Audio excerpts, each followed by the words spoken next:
আসসালামু আলাইকুম এভরিওয়ান, কেমন আছেন আপনারা সবাই? আলহামদুলিল্লাহ, আমিও ভালো আছি আপনাদের দোয়ায়। আজকে আমি আপনাদেরকে খুবই ইউনিক একটা রেসিপি রান্না করে দেখাবো। সেটা হলো সুন্দরী কোফতা কারি। চলুন তাহলে দেখে নিই পুরো ভিডিওটি। এখানে আমি দুটো মুরগির বুকের মাংস নিয়ে নিয়েছি। হাড় ছাড়া শুধু বুকের মাংসটুক নিতে হবে। এরপর আমি মাংসগুলোকে খুব ভালো করে ধুয়ে নিব, ধুয়ে পানি ঝরিয়ে নিব। এরপর পানি ঝরানো হয়ে গেলে আমি ছোট ছোট করে কেটে নিব। আপনারা চাইলে এই মাংসগুলোকে ব্লেন্ড করতে পারেন, কিন্তু আমি এগুলোকে শিলপাটায় বেটে নিব। খুব মিহি করে বাটতে হবে। যে কোনো ধরনের কোফতা বানালেই কিন্তু একটু সময় লাগে, এই জন্য আমার ভিডিওটা একটু বড় হয়ে গেছে।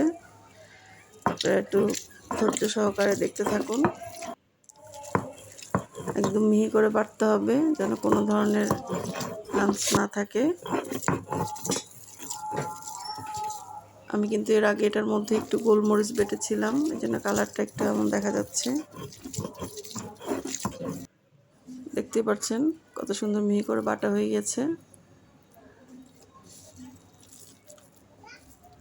এখন আমি এই চিকেনের মধ্যে মশলা মিশাবো। দিয়ে দিচ্ছি আদা রসুন বাটা, দিয়ে দিচ্ছি জিরা বাটা, এরপর দিয়ে দিচ্ছি গোলমরিচ বাটা। এখন আমি দিয়ে দিচ্ছি পরিমাণ মতো লবণ। তারপর দিয়ে দিচ্ছি ঝালের জন্য লাল মরিচের গুঁড়া, এটা আপনাদের ইচ্ছা মতো দিবেন। তারপর দিয়ে দিয়েছি ধনিয়া গুঁড়া, তারপর একটু সামান্য সয়া সস দিয়ে দিয়েছি। এখন সব উপকরণগুলো একসঙ্গে খুব ভালো করে মাখিয়ে নিব। খুব ভালো করে মাখাতে হবে। আপনারা চাইলে কিন্তু এই রেসিপিটা বিফ দিয়েও করতে পারেন। তো আমার মাখানো হয়ে গিয়েছে। এখন আমি 5টা বল করে নিব।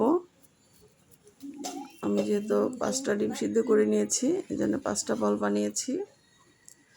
আমি এখানে দিয়ে দেব একটা ডিম সিদ্ধ। ডিমটা দিয়ে খুব ভালো করে মুড়িয়ে নিতে হবে, যেন ডিমটা দেখা না যায়। খুব সুন্দর করে ডিমের শেপ হয়ে গিয়েছে। এভাবে করে আমি প্রত্যেকটা ডিম ভিতরে দিয়ে আমি মুড়িয়ে নিব বলের মতো করে।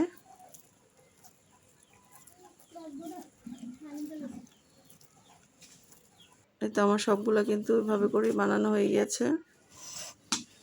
এখন চুলায় একটা প্যান বসিয়ে দিব। এর মধ্যে দিয়ে দিব রেগুলার সয়াবিন তেল। এরপর আমি কম তেলের মধ্যেই বলগুলোকে ভেজে নেব। সুন্দর একদম মিট বলের মতো দেখা যাচ্ছে।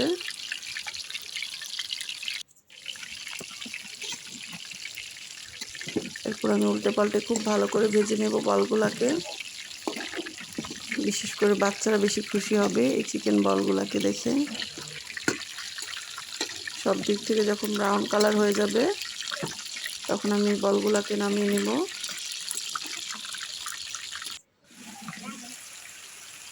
দেখতে কিন্তু অনেক সুন্দর লাগছে, এই জন্য এটার নাম সুন্দরী কোফতা কারি দিয়েছি। আপনারা কমেন্ট করে জানাবেন এই রেসিপিটার নাম কি দিলে ভালো হতো। তো আমার ভাজা হয়ে গিয়েছে, এখন আমি বলগুলোকে নামিয়ে নেব। আপনারা চাইলে কিন্তু এটাকে এমনিতেও ভেজে খেতে পারেন।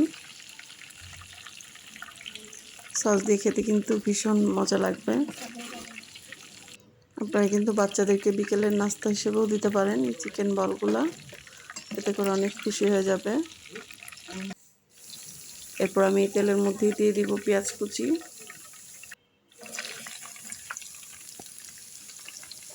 এরপর দিয়ে দিব আস্ত গরম মশলা।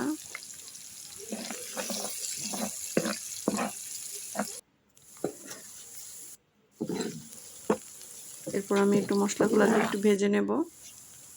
এরপর দিয়ে দিব আদা রসুন বাটা, দিয়ে দিচ্ছি জিরা বাটা, মরিচের গুঁড়া,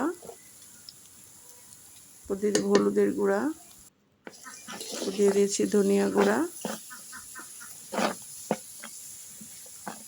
একদম মাংস রান্না করার জন্য যেই মশলাগুলো আমরা ব্যবহার করি, আমরা সেম ওই মশলাগুলাই এখানে ইউজ করব। দিয়ে দিচ্ছি পরিমাণ মতো লবণ। লবণটা বুঝে দিতে হবে, যেহেতু আমাদের চিকেনের মধ্যে লবণ মশলা সব কিছু দেওয়া আছে। এরপর এখানে দিয়ে দিচ্ছি সামান্য পরিমাণ সয়া সস, দিয়ে দিব সামান্য পরিমাণ চিলি সস।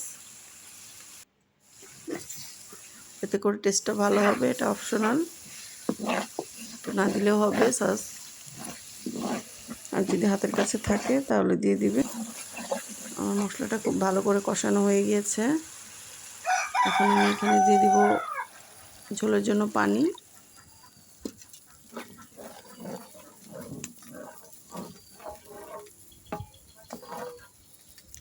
এখন আমি বলগুলোকে কেটে নেব। আপনারা চাইলে চাকু দিয়ে সুন্দর করে কাটতে পারেন, আমি বটি দিয়ে কেটে নিলাম। কাটার পর কিন্তু খুব বেশি সুন্দর দেখা যাচ্ছে, 3টা কালার হয়েছে। আমি সবগুলোকে কেটে নিয়েছি। এদিকে আমার পানিটা বলক চলে আসছে। এখন আমি এর মধ্যে দিয়ে দিব কেটে রাখা বলগুলা।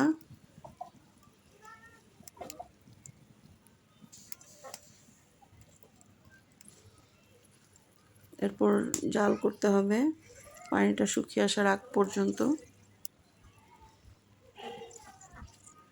এটাকে একদম শুকনো শুকনো করে ফেলবেন।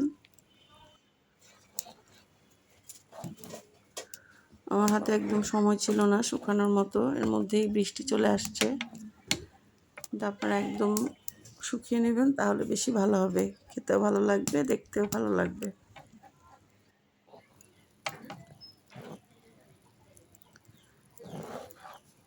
আর আমার ভিডিওটি যদি আপনাদের কাছে ভালো লাগে তাহলে অবশ্যই লাইক কমেন্ট শেয়ার করে দিবেন,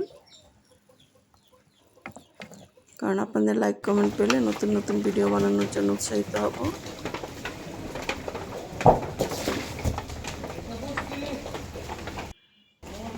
আমি এখন এই অবস্থাতেই নামিয়ে ফেলবো। আপনারা কিন্তু আরেকটু শুকিয়ে নেবেন। আপনারা হয়তো বা বৃষ্টির আওয়াজ শুনতেই পাচ্ছেন।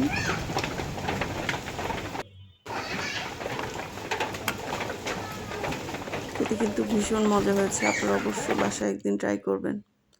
আজকে এ পর্যন্তই, ভালো থাকবেন সবাই, আল্লাহ হাফেজ।